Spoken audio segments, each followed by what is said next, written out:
I've been a flat earther for over 10 years now, and I always would question Christians who say that they know the Bible, they believe the Bible, but yet deny the very beginning of it. But let me show you how deep the deception. These are the top pastors that are preaching all over TV and who I grew up watching. As you can see, it almost seems like they're trying to push out an agenda that makes you look at scripture and deny. So my question is, what else are they trying to make you look at and deny? Could it be that we're not in the beginning of Revelation, but actually towards the end, really in Satan's little season? Oh my days. Oh my giddy gosh. In these times, we must be childlike. And just like a child, we need to ask the questions, why and how? So let me see if I got this straight. The sun travels through the universe at 500,000 miles per hour. And then the earth rotates around the sun at 6,700,000 miles per hour. And all the planets all rotate also around the sun. And Mars, the distance between Mars is 33.9 million miles per hour. So here's what I want to know. How fast is the rover going that lands on Mars? And these spaceships that are flying and landing on the moon, how are you able to land on the moon at such speeds, and you're forever traveling through the universe? Now can somebody tell me what is pulling the sun? You really think the earth is moving around the sun? Come on, just follow me to the word of God. This is Joshua chapter 10 verses 12 through 14. But I really want us to focus on verse 13. Right at the beginning it says the sun stood still. And go down a little further, he is also confirming the book of Jasher. It says, so the sun stood still in the midst of the heaven. If you believe in common science, the earth is moving around the sun. In our science books it says the sun is not moving. But in the Bible, the sun is the one moving. How could Joshua stop the sun if it doesn't move? I'm telling y'all, they be throwing lies in front of our face. Wake up. Welcome to Flat Earth, guys. I'm at the top of a 14-story building in downtown Dallas. I'm at the very top of it. As you can see, there's no building up higher. There's a couple of buildings over there, a couple of buildings over there. I'm at the very top. And as you can see, all these buildings, no matter where you look, they're all parallel to the buildings over here and to the buildings behind me, everywhere. The buildings reveal the terrain in which they're built on. As you can see by the flat horizon, that's another proof that the earth is flat. You can't have a flat horizon on a ball. Not at ground level, and definitely not from the air. You claim the boats start disappearing from a viewer in front of him 2.8 miles away.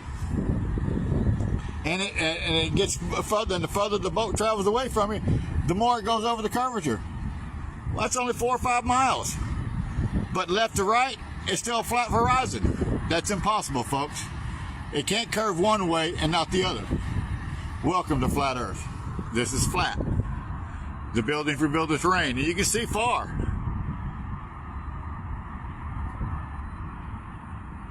You can even see Fort Worth from Dallas over here. Let me show you Fort Worth. So there's downtown Dallas. See it?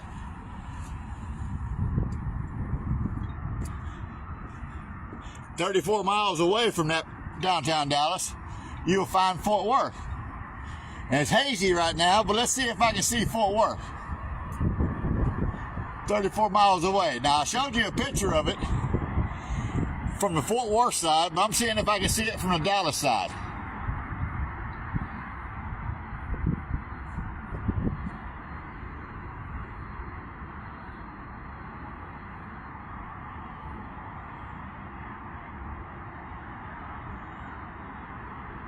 You see it? I can't see it, it's too far away.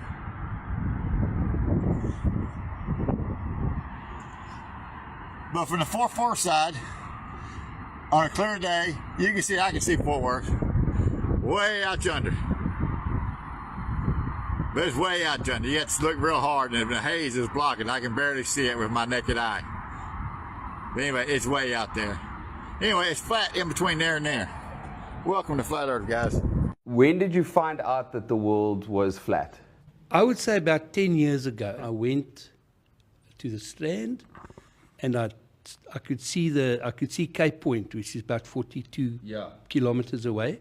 Now, according to the curvature of the Earth, you shouldn't be able to see the Cape Point from the Strand on the beach. So I'm talking about on the beach. And I took a photo. I Googled the distance and everything, and then you can work out the curvature of the way it goes, and how far other side of the curvature it is. There was no curvature, and that's where the trouble started. Did you feel angry or anger, like you can't believe? Is it better to not know?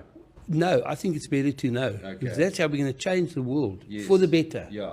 We're being lied to on a big time. There's no coincidence that the United Nations emblem is a perfect replica of the flat Earth.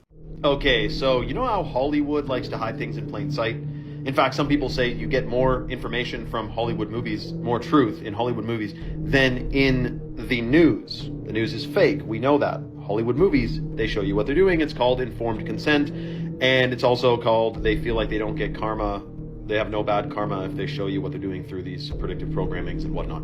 So, you know how Hollywood has shown us so many things that have happened. Well, one of the things they're showing us consistently is a freaking dome. Now, hilariously, they say that humans were so uneducated long ago that they thought the Earth was flat and that you could fall off the edge. They didn't think that.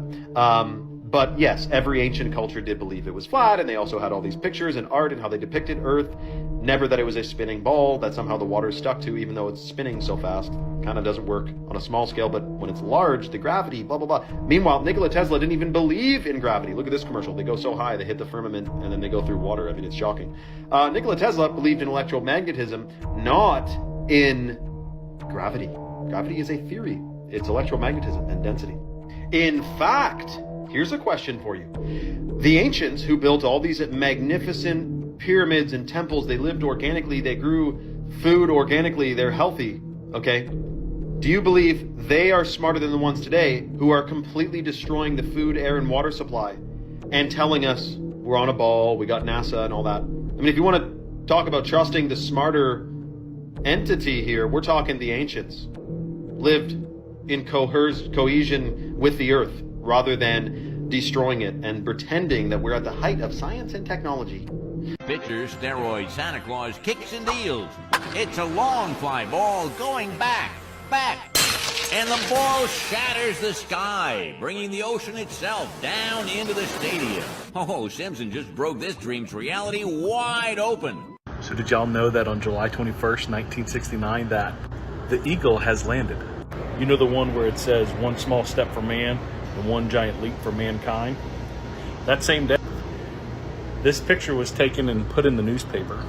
Just a quick reminder that it took 3 days to get back from the moon, and pictures had to be developed back in the 1960s. See that there is no landing crater or dust kickup. Even with the lack of gravity, you would think that the weight of the lunar module would still leave some kickup or even an impact crater of some kind. The Eagle has landed. NASA explained that this is because of the obvious lack of gravity, but also that the moon is a solid rock surface. More evidence to the contrary is this reflection seen in the visor of one of the astronauts. An unexplained object can clearly be seen in the upper portion of the astronaut's helmet. Whatever this is, it looks to be hanging from something above. And if you look at photos of the lunar module, it doesn't appear to be anything hanging off of that. Many people believe that it looks very similar to one of these lights you would see on a movie set. As of now, as far as I know, there's been no explanation given. And then there's the obvious lack of stars in any of the photos taken on the moon's surface. You would think without the light pollution that we have here on Earth that you'd be seeing billions of stars. You can see Earth, but not one star is visible. There's been many explanations about this, but let me know what you think. And then there's the C rock. This photo was taken on the surface of the moon when you can obviously see the letter C on one of the moon rocks. Movie studios often use labels like this on their props. NASA's explanation of this is that this was most likely added afterwards or even as a prank by one of their own. And even with all this evidence, one of the most compelling are these photos showcasing the use of similar backgrounds. In these two photos taken on Apollo 15, two very similar backgrounds. I spoke to this pilot at the airport and asked if he adjusts for the curvature of the Earth, And he didn't really want to engage with me, but I got him to basically concede that he doesn't adjust for curve. You believe it, you don't believe it, you keep doing what you're doing, yeah? Yeah. So we're flight planning.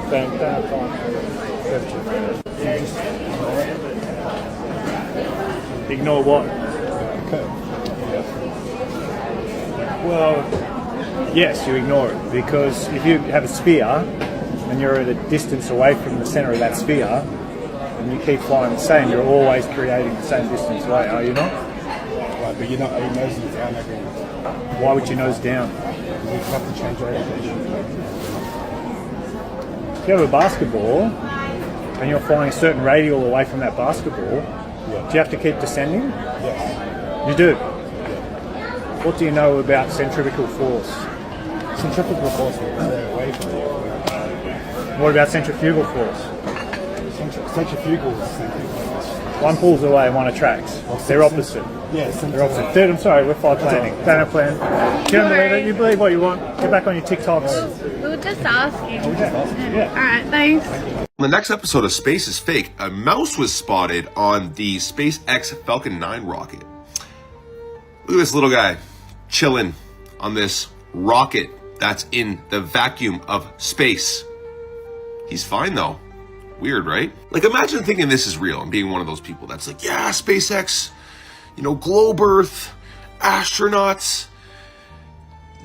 You're all just completely gone in your heads. Like, look at that. Think. So there's been a lot of debate on why our telescopes aren't able to spot the flag that's on the moon. And not just because of the fact that it doesn't exist, but because it's too small and it's too far away. And even when satellites do supposed flybys by the moon, they're still not able to get a clear picture of the flag. But according to your own logic and how Google tells the truth about everything, some high-resolution telescopes in space can spot houses, particularly military surveillance satellites, and certain commercial Earth observation satellites capable of identifying objects as small as a few inches. So if satellites in space are able to detect things on Earth that are only a few inches big, how come none of these satellites are able to give us a clear picture of these flags? And it shouldn't be as hard as everyone's making it out to be, because there's like 6 of them. And this is all anyway, because there are no satellites in space, but this is according to your logic. What, you really think that a 30-something-year-old man with a wife and kids is just now going to go into hiding for the rest of his life? No, it means they were done with that character, and he's now going to be someone else. They're all just characters, and Charlie was most likely never the person who he said he was. Haven't you ever noticed the overwhelming amount of celebrities and famous people who all happen to die young? And what about the amount of celebrities who just look off sometimes, and sometimes they just look like a completely different person? And you're not going to blame it on plastic surgery either, because a lot of them just look like totally different people now. Look at Miley Cyrus a couple years ago, and then look at her now. Look at the Kardashians. Look at their mom. What the f is going on with her? Literally look at any celebrity a few years ago, and then look at them now. Totally different person. So if your logic is, where would Charlie Kirk even be hiding? He's not. He is someone else now. Have you heard the theory that the Challenger astronauts didn't die in 1986, but are still alive today, living under the same names and faces? As a child in '86, we were all sat in the school hall being made to watch this launch. The Challenger shuttle exploded just 73 seconds after launch, killing all 7 crew members. If that happened, then explain this. Commander Francis Richard Scobie was declared dead, but there's a man named Richard Scobie running a marketing firm called Cows and Trees. Same age, same face, same name. Michael J. Smith, the pilot, supposedly died in the blast. Yet there's a Michael J. Smith teaching engineering at the University of Wisconsin. Same calm eyes, same smile, same everything. Ronald McNair, the physicist, was said to have perished too. But a man named Carl McNair, claiming to be his brother, looks exactly like him. The voice, the mannerisms, identical. Then there's Ellison Onizuka. His brother, Claude Onizuka, could easily be him. Same jawline, same stare, just older. Judith Resnick, the brilliant mission specialist, has a twin. A Yale law professor named Judith Resnick, same name, same age, and a perfect facial match. But no records of a twin ever existed. Krista McAuliffe, the teacher chosen to inspire a generation, supposedly died that day. But Sharon McAuliffe, a professor at Syracuse, looks exactly like her. Only Gregory Jarvis seems to have no confirmed double, no trace. So what really happened in 1986? Were these astronauts part of something else entirely? Are these just coincidences or clues? But why? Some believe the Challenger disaster was staged to manipulate public emotion and secure long-term NASA funding. At the time, interest in space exploration was fading and budgets were tightening. If so, it backfired. Instead of boosting confidence, it triggered public doubt, grounding missions and delaying progress. The emotional impact was real, but the outcome wasn't what they planned. One 1986 morning in the sky, Challenger roared and the rockets did fly. 73 seconds, a flash and a cry. Folks said they all fell, said goodbye. They say some souls were lost that day, but did they really hide away? Cause now we have the internet, they didn't know would be a threat. Same names and faces walking around, are the doppelgangers or have they been found? Captain Scobie got the same name, he says that's not me, I got no fame. Resnick and Onizuka, McNair in disguise. Are we supposed to not believe our eyes? Up they went, boom, they're gone, but the story keeps a-rolling on. Seen their faces, clear as day, truth or tale, who's to say, so sing it. Friends about the stars and the skies, about rockets and legends and clever disguise. Some swear they're alive, some swear they died, didn't change their names, didn't even hide.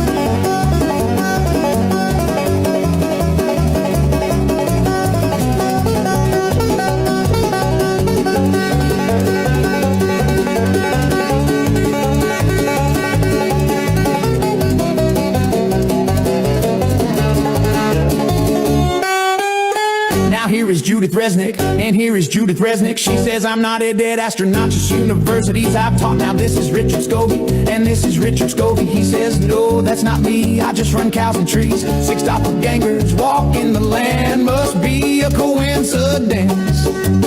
Up they went, boom, they're gone, but the story keeps it rolling on. Seen their faces, clear as day, truth or tale, who's to say, so sing it. Friends about the stars and the skies, about rockets and legends and clever disguise. Some swear they're alive, some swear they died, didn't change their names, didn't even hide, and nothing underhand.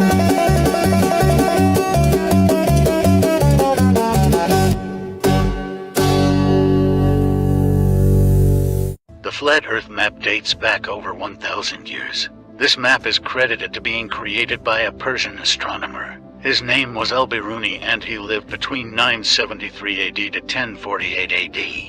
It's the official map of the United Nations and also the United States Geological Survey. It used to be present in many places before the creation of NASA and the Antarctic Treaty in 1959. Here you see it with Admiral Byrd.